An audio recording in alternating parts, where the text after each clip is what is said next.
Now, I feel in a room like this a huge amount of compassion for my predicament here.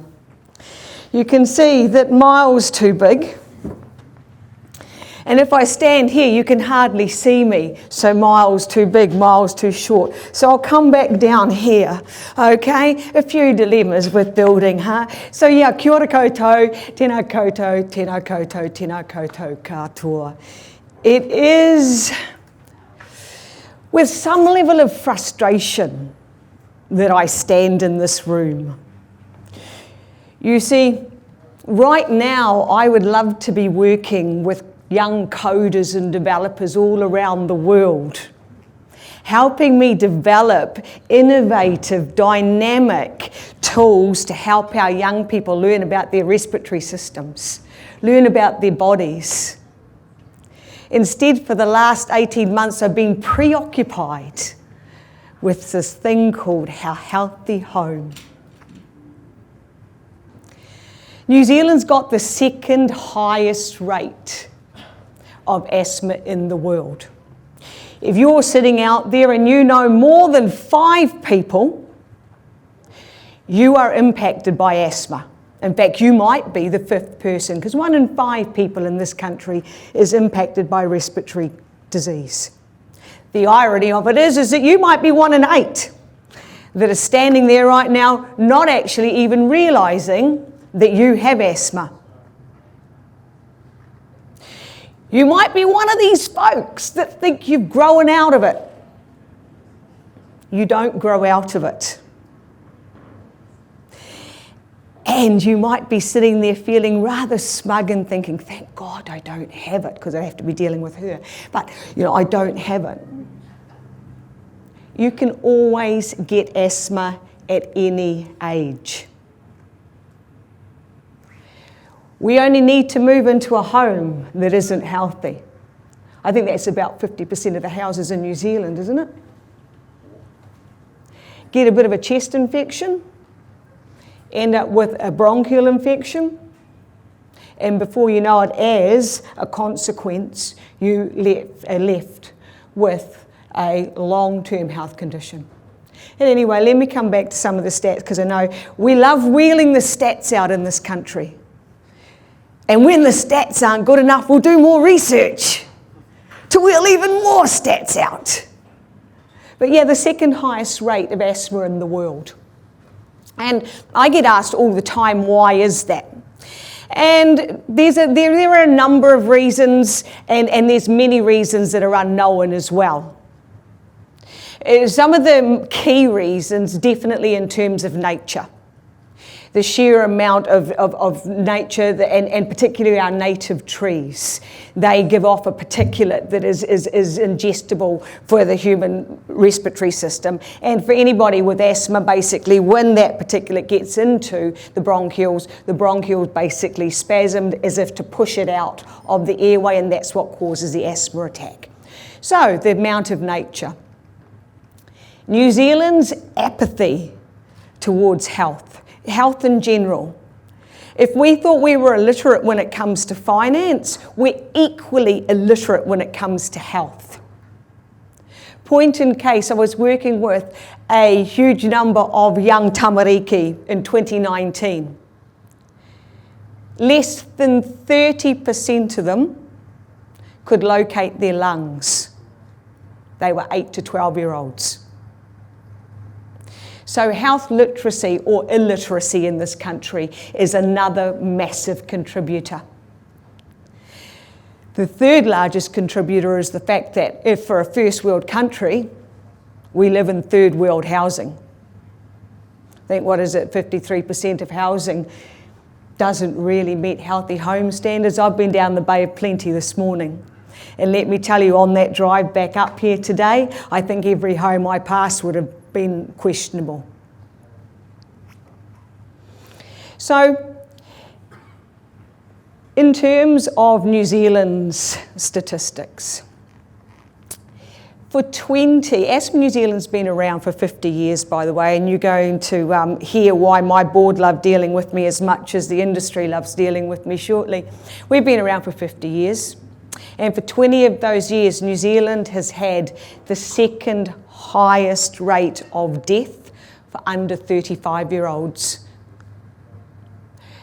You would have to wonder what we are doing wrong to continue with a condition that is very preventable. Nobody should die from asthma.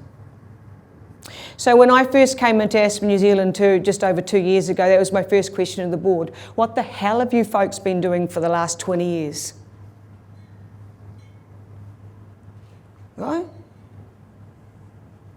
And so I started to look at, okay, what do we need to start doing to change, to reverse this?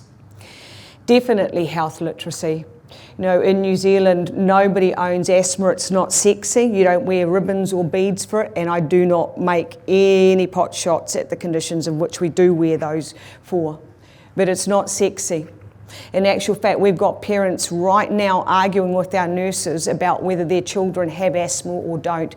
Many GPs will tell you that your child is a happy wheezer.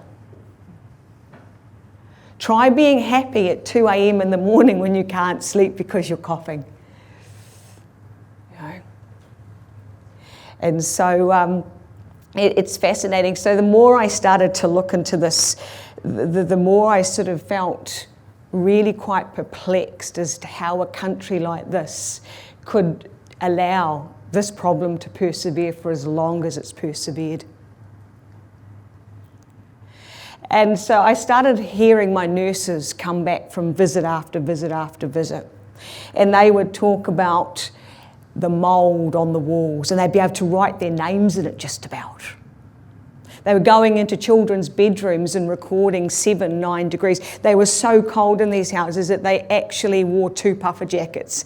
And this is at 10, 11 o'clock in the morning. Then I started getting the phone calls. And I started getting the phone calls from parents saying, my kids were born healthy and now they have chronic respiratory conditions. I don't know what to do. We own this house. What should we do? Can you help us? And so that's when I realised, you know what, as much education and as much medication as we want to throw at this condition, until we come together with you folk and start working cohesively and collaboratively together to address this problem, which has been known to us for many, many decades. I think we were first put on notice for being in breach of the Human Rights Declaration in 1980 or something like that. Yeah, stunning, isn't it? Stunning. And so I said, okay. Now, this is trying to reduce our hospitalisation. That's our mission, by the way. Asthma New Zealand's mission is a 50% reduction in asthma hospitalisation by 2029. But we're never going to achieve this. We could throw all the drugs and the education at this as we want, but until we start working with you to address the health of our homes, it's like trying to fill up a bathtub without a plug in it. So for me, being in this room is an incredible privilege. Yes, granted, I started off saying it's an incredible frustration as well. There are many other places I would love to be, but right now, if we can tackle this problem and start to build houses that keep us healthy, it'll make a huge difference for Aotearoa. And if you're sitting there thinking, oh, look, very dramatic, let me just tell you how asthma impacts you. In terms of a workforce, 17% of your employees have asthma. They will have 10 additional days off a year over and above the rest of your people that don't have asthma. New Zealand's 42% lower than their OECD hourly average for productivity. An organisation that has asthmatics in it will be 37% across the board lower in productivity.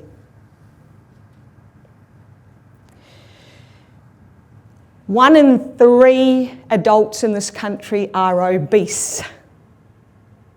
60% of people with asthma stop physical exercise.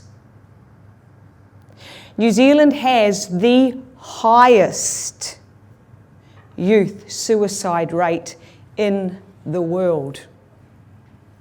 67% of our patients also have mental health issues. 40% of New Zealanders are unable to read at a level that enables them to function well on a day-to-day basis. 40%. A child that starts school with poorly managed asthma will be 60% behind after their first year of education. Now, I know that Scott Dixon is starting off pole position at Indy. Okay, but you imagine if he was at the back of the grid. He hasn't got a hope in hell of winning that race. And yet, about 4 kids out of a class of 30 at the end of their first year will be at the back of the grid. So for every single one of you out there that has influence over how we design, how we build, please use your influence wisely, because the future of Aotearoa depends on it if we are to remain first world. Because at the moment, all of our health statistics are going in the wrong direction, and ultimately, we all end up paying the price. Kia ora koutou.